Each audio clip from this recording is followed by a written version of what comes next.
ಸಮಾಚಾರ ನ್ಯೂಸ್ಗೆ ಸ್ವಾಗತ. ನಾನು ಮಂಜುಳಾ ಕೊಂಡರಾಜನಹಳ್ಳಿ, ಕೋಲಾರ.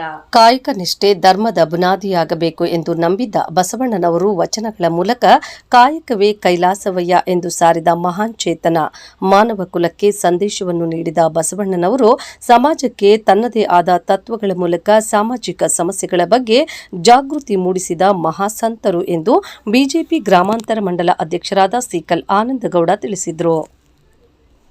ಶಿಡ್ಲಘಟ್ಟ ನಗರದ ಬಿಜೆಪಿಯ ಸೇವಾಸೌಧ ಕಚೇರಿಯಲ್ಲಿ ಜಗದ್ಗುರು ಶ್ರೀ ಬಸವಣ್ಣನವರ ಜಯಂತಿಯನ್ನು ಉದ್ದೇಶಿಸಿ ಮಾತನಾಡಿದರು.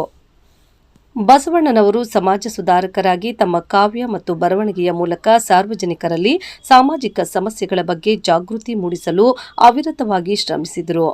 ಬಸವ ಜಯಂತಿ ಕೇವಲ ಒಂದು ವರ್ಗಕ್ಕೆ ಮಾತ್ರ ಸೀಮಿತವಲ್ಲ, ಬದಲಾಗಿ ಎಲ್ಲ ಸಮುದಾಯಗಳ ಒಳಿತಿಗಾಗಿ ಹೋರಾಟ ನಡೆಸಿದ ಮಹಾನ್ ಚೇತನ. ಜಾತಿ, ಮತ, ಲಿಂಗಗಳ ಭೇದವನ್ನು ತಿರಸ್ಕರಿಸಿದ ಬಸವಣ್ಣನವರು ಸಾಮಾಜಿಕ ಕ್ರಾಂತಿಗೆ ಕಾರಣರಾದರು.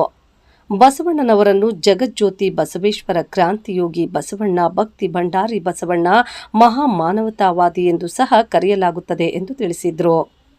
ಈ ಸಂದರ್ಭದಲ್ಲಿ ನಗರ ಮಂಡಲ ಅಧ್ಯಕ್ಷ ಕೆ. ನರೇಶ್, ಪ್ರಧಾನ ಕಾರ್ಯದರ್ಶಿ ನಾಗೇಶ್, ನಗರಸಭಾ ಸದಸ್ಯ ನಾರಾಯಣಸ್ವಾಮಿ, ಮುಖಂಡರಾದ ಪ್ರಸಾದ್ ರೆಡ್ಡಿ, ಮಳ್ಳೂರಯ್ಯ ಹಾಗೂ ಎಲ್ಲ ಮೋರ್ಚಾ ಅಧ್ಯಕ್ಷರುಗಳು, ಪ್ರಧಾನ ಕಾರ್ಯದರ್ಶಿಗಳು, ಪದಾಧಿಕಾರಿಗಳು ಮತ್ತು ಬಿಜೆಪಿಯ ಕಾರ್ಯಕರ್ತರು ಉಪಸ್ಥಿತರಿದ್ದರು.